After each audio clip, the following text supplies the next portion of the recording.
I'm going to replace the throttle position sensors, seeing as I have the air ducting out of the way, and I've got two. I've just finished replacing all the cables up here, intake manifold and everything, so I'm just trying to make sure that I get this thing idling as best as possibly can. There's two throttle position sensors. Oh, light off. One right here. This one is they're potentiometers, and it just measures the resistance based on where this throttle plate is, based on how much the cable pulls. So that this one's for the cruise control, and then the other one, which is right down here, is connected to this over here, which is your throttle cables themselves. So when you step on that, it sends a signal to the computer or something saying, here's where I am. So we're going to take them out. Phillips head screws hold that in. You take the Phillips head screws out, and then this just comes out. It just comes out like that. So you can take that off. You can see it just sits on that cam. So we've got some new ones, and we're going to put them in.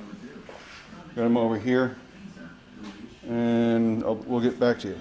Now the part numbers are right here. Both of the throttle position sensors are the same part number, so they're interchangeable. And I bought all new bolts, and the part numbers for the bolts are right here. You see that? So they come in a pack of 10. You can't just buy 4. So we're going to go and pull the old ones out and put these in now.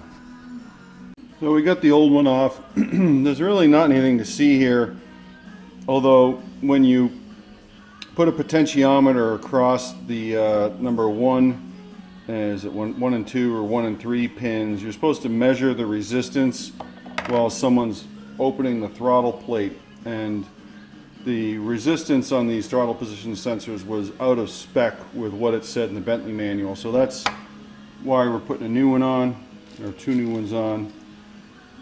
And we got them right here. So we're going to go put these on. There's a clip that holds the electrical thing on. Don't lose this when you pop it off so it goes flying into the engine block somewhere. So we're going to put the new one on now. Okay, getting the main throttle position sensor out, it's a little tricky. It's hard to get a Phillips head screwdriver down onto those 2 Phillips head screws down there. So I unplugged these cables to get these out of the way, kind of lifted the throttle cable up out of the way, and then what I'm using is a good pair of needle nose vice grips. And you can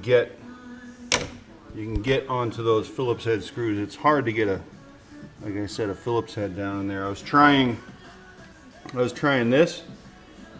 It was a 1/4-inch socket with a Phillips in it.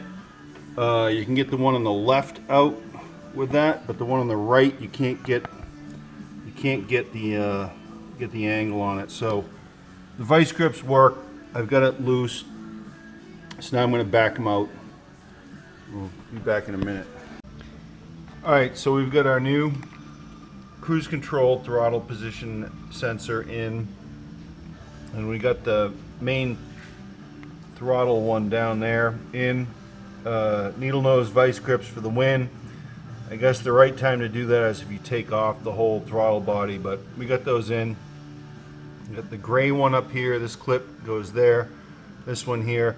These throttle position sensors, these two, the part numbers are the same, but I don't know that the clips that go to them send the same data back. So you got to make sure that this clip goes on here, and then this one goes on to the other one down under there. And I did take this wire off here. Mosquito.